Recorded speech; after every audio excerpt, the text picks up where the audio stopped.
Hi, this is Shivam Gupta and you are watching my YouTube channel Namo Bharat. अगर आप हमारे channel पर नए हैं तो प्लीज हमारे चैनल को सब्सक्राइब कर लीजिए और बेल आइकन को दबाना बिल्कुल ना भूलिए, जिससे हर एक नए वीडियो की अपडेट्स आप तक पहुंचती रहे। तो फ्रेंड्स, आज का जो हमारा टॉपिक है वो है नवीन शिक्षा नीति 2020।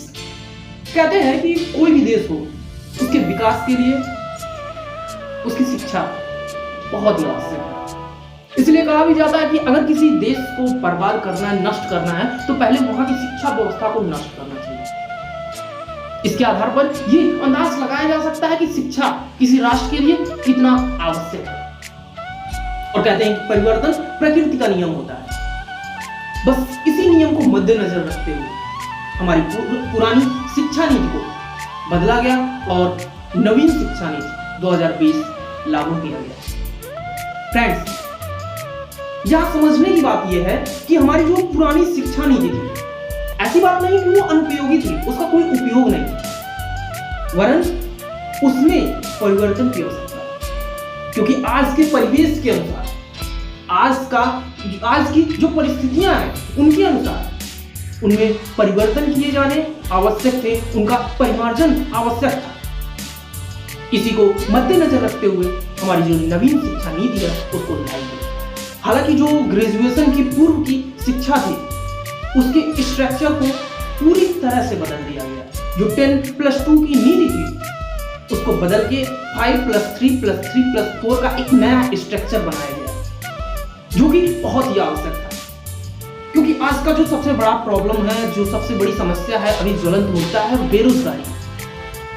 बेरोजगारी है, इस बात को आप समझिए। लेकिन आप मुझे बताइए, क्या एक कुशल व्यक्ति जिसके पास टैलेंट है, जिसके हाथ में कौशल है, क्या वो बेरोजगार है? क्या एम्स के लिए डॉक्टरों की रिक्वायरमेंट होती है, सीट खाली पड़ जाते हैं। क्यों?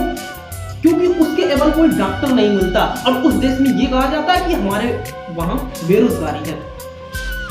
बेरोजगारी इसलिए है क्योंकि हमारे वहां नॉलेज तो लोगों के पास पर्याप्त मिल जाता है, पर उनको कौशल नहीं मिलता, उनके हाथ में कुशलता नहीं होती है। और इन्हीं सब विषयों को नजर में रखते हुए जो हमारा 10+2 का स्ट्रक्चर था उसको चेंज कर दिया गया और एक नया स्ट्रक्चर लाया गया है 5+3+3+4 का, जिसके अंतर्गत ज्यादा से ज्यादा कौशल की चीजें आपको सिखाई जाएंगी, आपको अभ्यास की चीजें सिखाई जाएंगी। जैसे जो लर्निंग होती है वो सही है, लेकिन लर्निंग के साथ जब आप उसको व्यवहारिक जीवन में सीखते हैं तो वो कुछ ज्यादा ही समझ में आता है। अगर मैं इस नवीन शिक्षा नीति के महत्वपूर्ण बिंदुओं का चर्चा करूं तो मुझे जो सबसे पसंद बिंदु है, जो मेरे नजरिए से सबसे पसंदीदा है, वो ये है कि आज तक एक तरह से कह सकते हैं कि अंग्रेजी शिक्षा हमारे ऊपर थोपी जाती थी, परंतु जो हमारी नवीन शिक्षा नीति है इसमें 5 के नीचे की जो शिक्षाएं हैं उसको मातृभाषा में कराया जाएगा, यहां तक कि स्थानीय क्षेत्रीय भाषा में कराया जाएगा। और अगर आप चाहते हैं तो 5 के बाद भी आप अपनी शिक्षा को अपनी मातृभाषा, अपनी क्षेत्रीय भाषा में ही कर सकते हैं। साथ ही साथ हमारे भारत सरकार ने 2030 तक 100% GER का लक्ष्य रखा है, ग्रॉस एनरोलमेंट रेशियो। क्योंकि आज के इस बढ़ते परिवेश में हम कहते हैं कि हम एक साइंस के युग में हैं, लेकिन मैं आपको बता दूं आज के परिवेश में भी हमारे भारत जैसे देश में 2 करोड़ से ज्यादा बच्चे ऐसे हैं जिन्होंने आज तक विद्यालय का मुंह। साथ ही साथ इस नवीन शिक्षा नीति में राष्ट्रीय अध्यापक शिक्षा परिषद ने एक राष्ट्रीय प्रोफेशनल मानक तैयार करने की योजना बनाई, जो कि 2022 तक ये बनाया जाएगा, जिसके अंतर्गत एक ऐसा मानक तैयार किया जाएगा जिस मानक पर जो भी अध्यापक खरा उतरेगा शिक्षण कार्य वही कर सकेगा।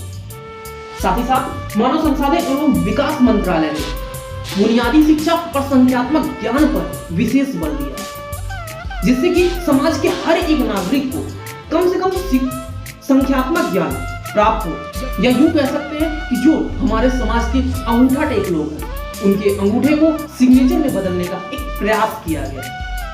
मित्रों, मेरे नजरिए से तो ये शिक्षा नीति काफी कुशल और कारगर साबित होने वाली है। लेकिन हम भविष्य का वर्णन नहीं कर सकते, परंतु एक आशा पर एक उम्मीद कर सकते हैं। लेकिन हमारा आशा और हमारी उम्मीद खरी तभी उतर सकती है जब उसमें हम खुद अपना भी योगदान दें। तो मित्रों, अगर आपको मेरी ये वीडियो अच्छी लगी हो तो प्लीज लाइक करें, कमेंट करें, और एक बार फिर मैं रिक्वेस्ट करना चाहूंगा हमारे चैनल को सब्सक्राइब कर लें, और अगर ये वीडियो आपको उपयोगी लगती है तो आप इसको शेयर करें। Thank you very much. जय हिंद। वतन वतन मेरे आबाद रहे तू।